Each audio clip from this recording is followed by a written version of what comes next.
Kung handler ka ng pesticide bilang parte ng iyong trabaho, may ilang bagay na kailangan mong malaman bilang karagdagan sa napag-usapan na natin. Ang iyong boss ay hindi pwedeng mga siwa o payagan ng mga trabahador na maghalo, magkarga o mag-apply o tumutulong sa pag-apply ng pesticide, maliban na lamang kung ang trabahador ay nasanay bilang handler. Tandaan na sa ilalim ng tuntunin ng WPS, ikaw ay tinuturing na handler kung ikaw ay naghahalo at nagkakarga, nag-a-apply, tumutulong sa pag-apply ng mga pesticide. Kung naglilinis, humahawak o nag-a-adjust ka ng parte ng equipment na pang-apply, pwede ka ring ituturing na handler. Ang mga handler ay dapat 18 taong gulang pataas.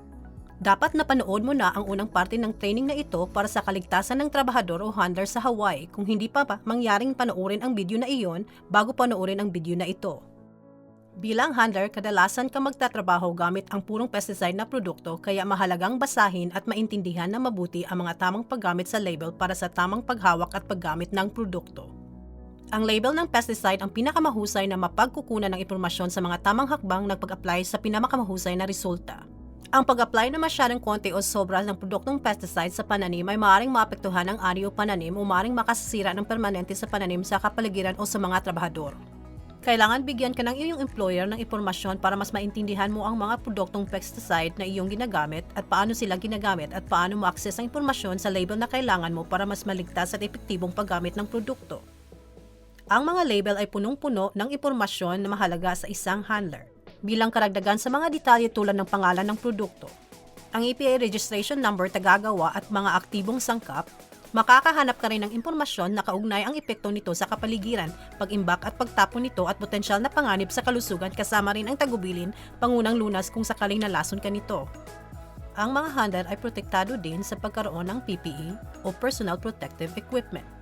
Tutukuyin ng label ang kailangang PPE para sa paghalo, pagkarga at pag-apply ng produkto. Ang mga pangangailangang ito ay iba-iba depende sa produkto at aktibidad na gagawin, kaya importanteng malinaw ang pag-unawa sa mga kinakailangang PPE para maayos na maging ligtas. Gaya ng nabanggit sa unang programa, ng iyong employer ay responsable para sa pagbigay, pag-imbak at pagpapanatili ng PPE sa nasabi sa label. Kasama ang kinakailangang pagsasanay at pagsusuri kaugnay sa tamang paggamit nito. Tandaan, ang mga signal words na nakikita sa label ng pesticide ay isang mabilis at madaling paraan para maintindihan ang panganib ng isang partikular na produkto. Ang caution ay nagpapahiwatig ng pinakamababang toksikado pag nasinghot o naabsorba sa balat, maaari din itong maging dahilan sa pangangati ng mata. Minumungkahi ng warning ang katamtamang nakakalasong reaksyon pag nalantad dito na maaaring magdulot ng matinding pangangati ng mata o pinsala, pati na rin ang malalang pisikal na epekto.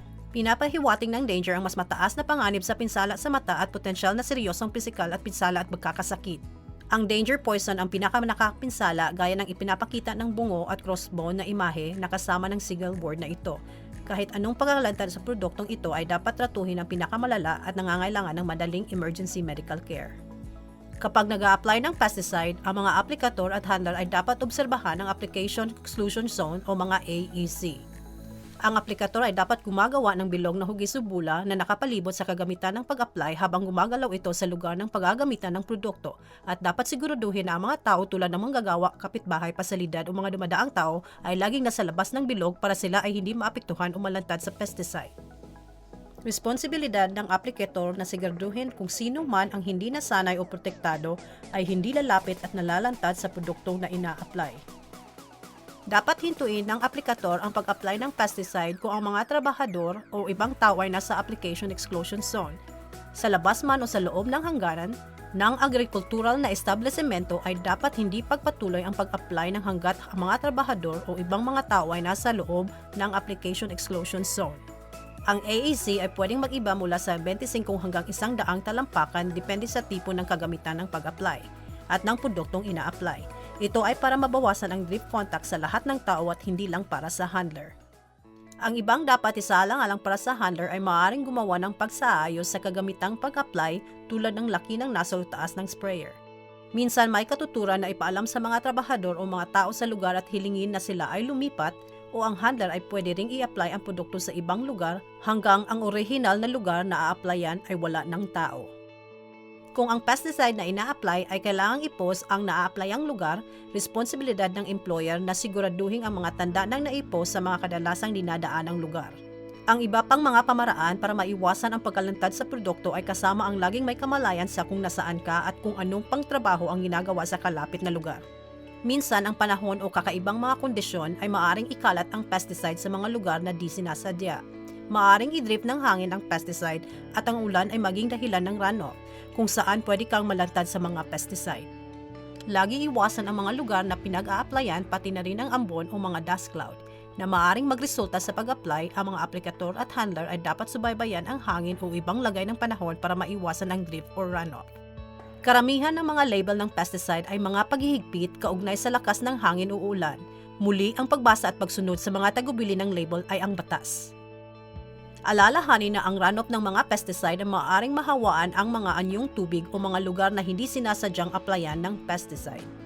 Dapat mag-ingat ang mga handler sa pag-apply ng pesticide kung malapit sila sa mga anyong tubig o sensitibong mga ecosystem sa ibang lugar na may wildlife. Ang environmental hazards na seksyon na sa label ay magbibigay ng tiyak na impormasyon tungkol sa potensyal na panganib ng produkto sa kapaligiran. Bilang handler, kahit na hindi ka nag-a-apply ng pesticide, importanteng hawakan mo siya ng maigi para maiwasan ang aksidente o potensyal na pagkalantad. Muli, ang iyong employer ay magbibigay na supply para sa dekontaminasyon tulad ng malinis na tubig, sabon at isang gamitan o papel na tuwalya.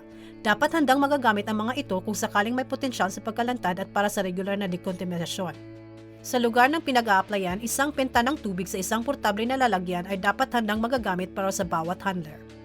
Isang malinis na palitan ng damit tulad ng coverall ay dapat ibigay kung kinakailangan. Dahil ang heat stress ay isa pang dapat isaalang-alang kapag nagtatrabaho sa mainit na panahon o kung may dagdag na PPE. Ang pagkilala sa mga sinyales at ang tamang pagtugon ay kritikal din. Kung meron kang mga sintomas tulad ng pananakit ng ulo, pagduduwal, pagkahilo, panghihina, pagiging iritable pagkauhaw, matinding pagpapawis o mataas na temperatura sa katawan, maaari kang nakaramdam ka ng heat stress. Tandaan, para tugunan ang heat stress, magpahinga sa malamig na lugar na malayo sa lugar na ina-applyan, hubarin ang sobrang PPE at damit at uminom ng malamig na tubig at humanap ng kasama at umupo, hanggang sa gumaan ang pakiramdam mo. Paminsan-minsan, ikaw ay maaaring maghatid ng mga pesticide marahil sa isang imbakan papunta sa istasyon ng paghalo, pagkarga o sa iba pang lugar na sakahan at iba pa. Habang ginagawa mo ito, siguraduhin na nakatali sa sasakyan ang mga lalagyan ng pesticide at nakapatayo para hindi sila tutumba o tatamaan ng iba pang kagamitan. Maaari rin ilagay ang mga ito sa isa pang storage container para ligtas ang paglipat nito. Huwag na huwag ilalagay ang pesticide sa kompartimento ng pasahero sa sasakyan o kung saan may pagkain o hayop na dinadala. Mabuting kasanayan din na meron kayong kopya ng mga label at SDS para sa mga produktong nanililipat kung sakaling magka-aksidente at kumalat ang mga ito. Pag nakumpleto na ang pag-apply ng pesticide, lahat ng kagamitan ay dapat linisin at iambak, at ang lahat ng pesticide ay dapat mananatili sa kanilang orihinal na lalagyan, at ilagay ang isang nakandadong lugar na imbakan kung saan ang mga kwalipikado na sinasanay na handler o aplikator lang ang makakahawak nito. Ang mga pesticide ay di dapat iambak sa lugar na malapit sa pagkain sa hayop o PPE. Tandaan, ang pagkalantad sa pesticide ay maaaring magpakita sa iba't ibang paraan, minsan agad mo siyang mararamdaman, tawag dito ay matinding epekto. Ang naantalang epekto ay kung ikaw ay nalantad pero hindi mo naramdaman ang pinsala tapos ng isang ilang oras, pwede itong oras o araw. Ang epekto ng sensitizasyon ay kung saan ang pesticide ay kailangang maipon ng isang particular na level sa katawan bago mo maramdaman ang epekto nito. At minsan mararamdaman mo ang epekto pagkatapos mo malantad ng ilang buwan o taon. Ang tawag dito ay talamak na epekto at may matagalang epekto ito. Ano ang dapat gawin kung aksidenteng kumalat ang pesticide? Maaari itong mangyari. Minsan, maaari matumba ang lalagyan o ilang unsa ang kumalat habang hinahalo ito. Ano man ang dahilan, maaari itong mangyari. Ang pinakamahusay na tugon ay ang karagdagan. Kontrolin, maglaman at linisin. Bago mo hawakan ang anumang bagay, kung hindi mo pa suot ang iyong PPE, siguraduhin protektado kang maayos, kailangan nakasuot ng guantes, proteksyon sa mata o kahit isang respirator mask kung kinakailangan ng produkto. Una, ikontrol mo ang pagkalat. Itayo ang mga natumbang lalagyan. Ilagay ang may sirang lalagyan sa loob ng isang pang lalagyan. Gawin ang angkop ng hakbang para protektahan ang kapaligiran, iyong sarili at iba pang taong habang ginagawa ang pagkontrol sa pagpatuloy na pagkalat ng produkto.